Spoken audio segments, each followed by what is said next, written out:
jumped in with Deontay Wilder, and I rose to the occasion because there was nothing in training camp and nothing in sparring or nothing in them two fights that said I was ready for anything like Deontay Wilder. Everything went accordingly in fight week.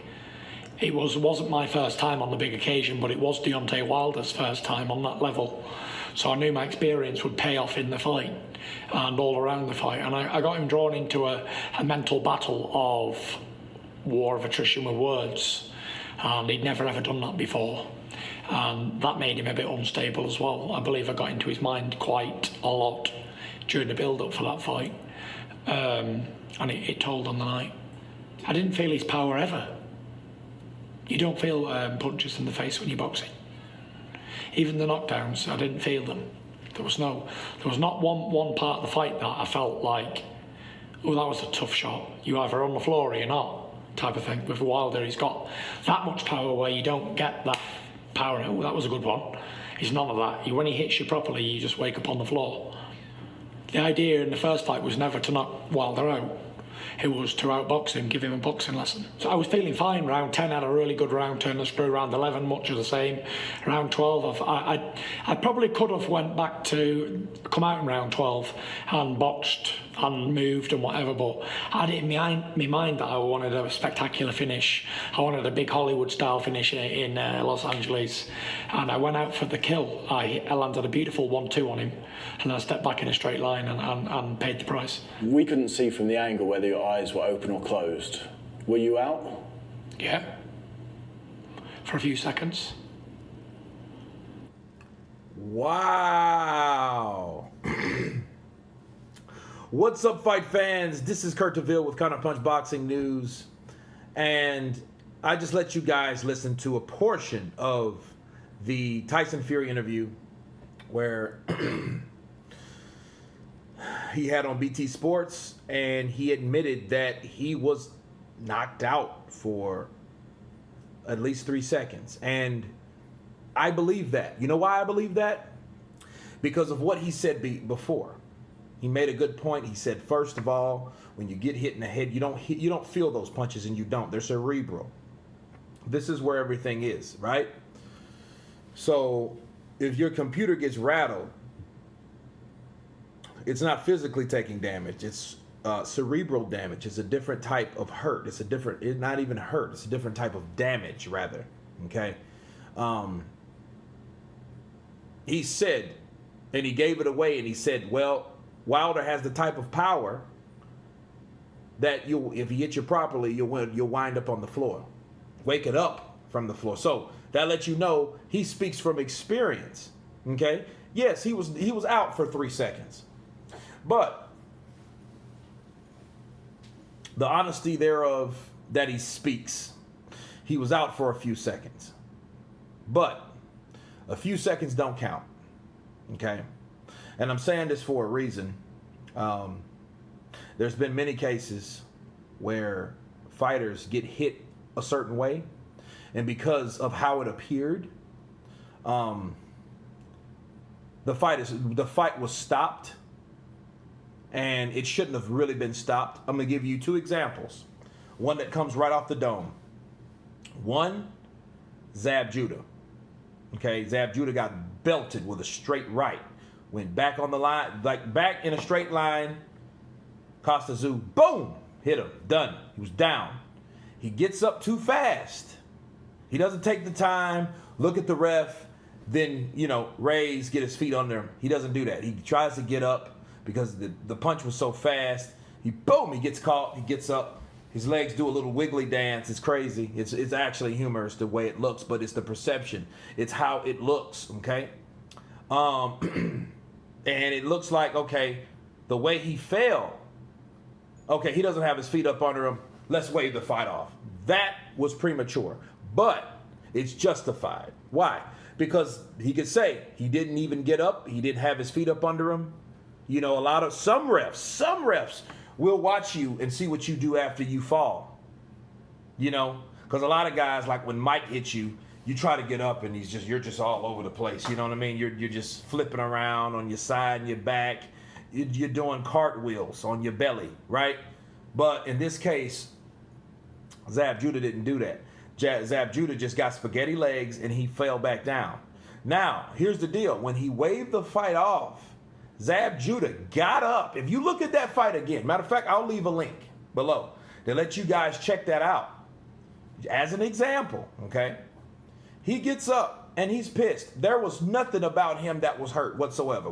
He wasn't. They had to hold him back from fighting everyone else. He put the glove to Jay Nady like this because he was pissed off that he called that fight. That's a premature stoppage. Second example, Danny Jacobs.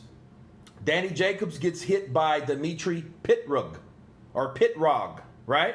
Russian fighter, 20-0, 15 knockouts. He gets belted. Now get this. He goes down and referee, I forget his first name, but it's referee Bird.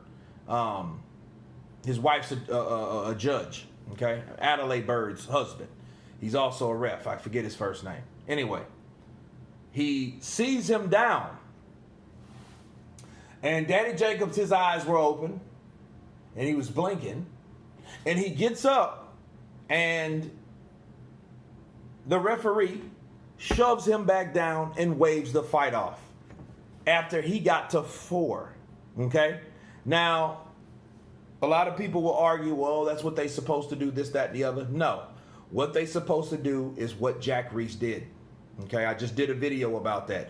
What Jack Reese did, he gave his fighter an opportunity to make amends, to show him what he has. He doesn't wave the fight off because for all we know, people, for all we really know, we don't know the mentality of people, of a man or a person, rather.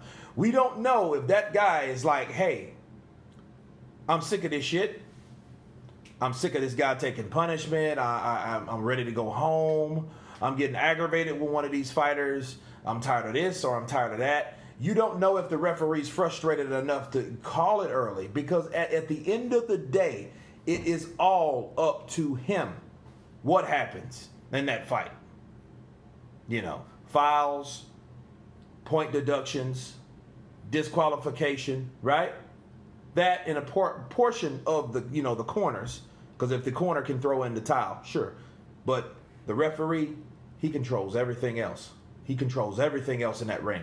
So, in this situation, when Tyson Fury admitted, I was out for 3 seconds, it shows that the experience of a referee like Jack Reese gave him an opportunity, but that opportunity was warranted because he showed that he was well aware of himself and he was able to fight. In fact, he won, and according to a lot of people, he won the rest of the round. Okay? So that's what we have. Yeah, he was out for a few seconds. Okay. His job was to outbox Deontay Wilder, which he did. He caught those 2 knockdowns instead because, he was trying to get too greedy. And I think him going straight back, I think he stopped respecting Deontay. A lot of people do that, and they pay the price, and he paid the price. But he didn't pay the ultimate price. But did he? See, here's the thing. A lot of people look at that as, oh, man, Tyson Fury won. Tyson Fury won. But what did he officially do? He officially got a draw, just like his opponent, Deontay Wilder. So he didn't, he wasn't saved, okay? His error caused him to fight. Because there would be no way that those fighters, or those judges, would have scored it the way they scored it if there wasn't for that knockdown in the 12th round. No way. So in essence, Tyson Fury did that to himself. Is he said he was out, okay, but something snapped, and he proves. Now the question now is, every fighter that looks like that, should you give him the benefit of the doubt?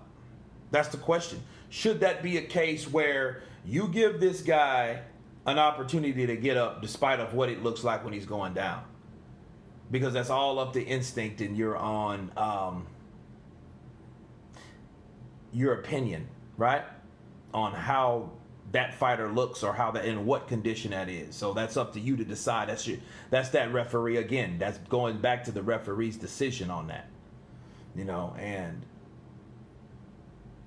the 12th round showed that Tyson Fury was not a quitter, wasn't a loser, and it was about no retreat, no surrender. And he showed that. Him being out a few seconds, that just shows that he shouldn't make the same mistakes. But the question you ask yourself now is, since his goal is not to outbox Deontay Wilder and it's to knock him out, would he be putting himself in the same situation that he did in the 12th round through all these other rounds to come? But anyway, you guys tell me what you think about Tyson Fury's 3-second knockout from Deontay Wilder.